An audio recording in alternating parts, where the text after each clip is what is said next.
നമസ്കാരം. അനധികൃതമായി എത്തുന്ന ആയിരക്കണക്കിന് അഭയാർത്ഥികളെ പൗരത്വത്തിനായി അപേക്ഷിക്കുന്നതിൽ നിന്നും ഹോം ഓഫീസ് വിലക്കുന്നുവെന്ന ആരോപണം ശക്തമാവുകയാണ്. പൗരത്വത്തിനായി അപേക്ഷിച്ചവരെ വിലയിരുത്തുന്ന ജീവനക്കാർക്ക് അപകടകരമായി യാത്ര ചെയ്ത് ബ്രിട്ടനിൽ എത്തുന്നവർക്ക് പൗരത്വം നിഷേധിക്കുന്നതിനാണത്രേ നിർദ്ദേശം നൽകിയിരിക്കുന്നത്. അഭയത്തിനായി അപേക്ഷിച്ച് 71,000 പേർക്ക് പൗരത്വം നിഷേധിക്കപ്പെടാൻ ഈ നീക്കം കാരണമാകുമെന്നാണ് റെഫ്യൂജി കൗൺസിൽ പറയുന്നത്. ഇത് അന്താരാഷ്ട്ര നിയമങ്ങളുടെ ലംഘനമാണെന്നാണ് ഒരു ഇമിഗ്രേഷൻ ബാരിസ്റ്ററും പറഞ്ഞത്.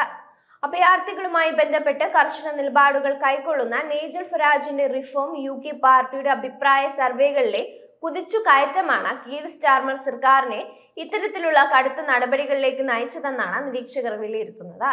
രണ്ടാം തവണയും ചർച്ചകൾ പൂർത്തിയാക്കിയ സർക്കാരിന്റെ പുതിയ ബോർഡർ സെക്യൂരിറ്റി ബില്ല് അനധികൃതമായി ബ്രിട്ടനിൽ എത്തുന്നവർ ബ്രിട്ടീഷ് പൗരന്മാരാകുന്നത് തടയുമെന്നാണ് മുതിർന്ന ലേബർ MP-മാർ പറഞ്ഞത്.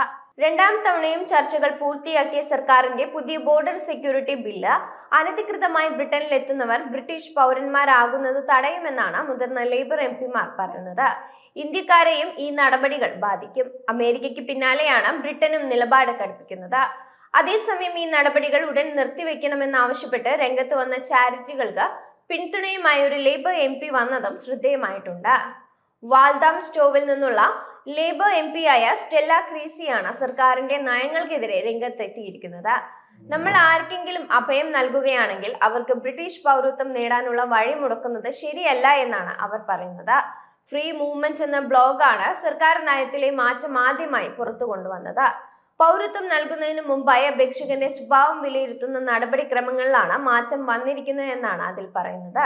2025 ഫെബ്രുവരി 10 ശേഷം പൗരത്വത്തിന് അപേക്ഷിക്കുന്നവർ അതിനു മുൻപായി അനധികൃതമായി UK-യിൽ എത്തിയവരാണെങ്കിൽ അവർക്ക് പൗരത്വം നിഷേധിക്കുമെന്നാണ് അതിൽ പറയുന്നത്. അനധികൃതമായി എത്തിയിട്ട് എത്ര കൊല്ലമായി എന്നതിന് പ്രസക്തി ഉണ്ടാകില്ല. സാധുവായ എൻട്രി ക്ലിയറൻസ് അല്ലെങ്കിൽ ഇലക്ട്രോണിക് ട്രാവൽ ഓതറൈസേഷൻ ഇല്ലാതെ അപകടകരം വിധം യാത്ര ചെയ്തെത്തുന്നവർക്ക് പൗരത്വം നിഷേധിക്കുവാനാണ് മാർഗനിർദ്ദേശ രേഖകളിൽ പറയുന്നത്. ചെറുയാനങ്ങളിൽ ഇംഗ്ലീഷ് ചാനൽ കടന്നെത്തുന്നതും അടച്ചിട്ട വാഹനങ്ങൾക്കുള്ളിൽ ഒളിച്ചിരുന്നു വരുന്നതുമെല്ലാം അപകടകരം വിധമുള്ള യാത്ര എന്നതിന്റെ നിർവചനത്തിൽ ഉൾപ്പെടുന്നതാണ്. ചെറുയാനങ്ങളിൽ എത്തുന്നവരിൽ മിക്കവർക്കും അഭയാർത്ഥി പദവി നൽകാറുണ്ട്. ഇവർ കാലക്രമേണ ബ്രിട്ടീഷ് പൗരത്വത്തിന് അപേക്ഷിക്കും.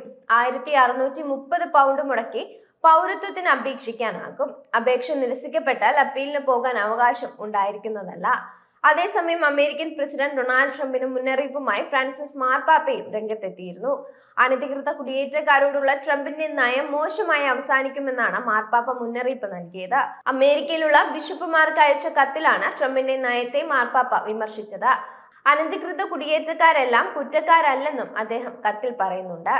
മതിയായ രേഖകളില്ലാത്ത കുടിയേറ്റക്കാരെ കൂട്ടത്തോടെ പുറത്താക്കുമെന്ന ട്രംപിന്റെ പ്രസ്താവനയെ ഇറ്റാലിയൻ ടെലിവിഷന് നൽകിയ അഭിമുഖത്തിൽ നേരത്തെയും മാർപ്പാപ്പ വിമർശിച്ചിരുന്നു.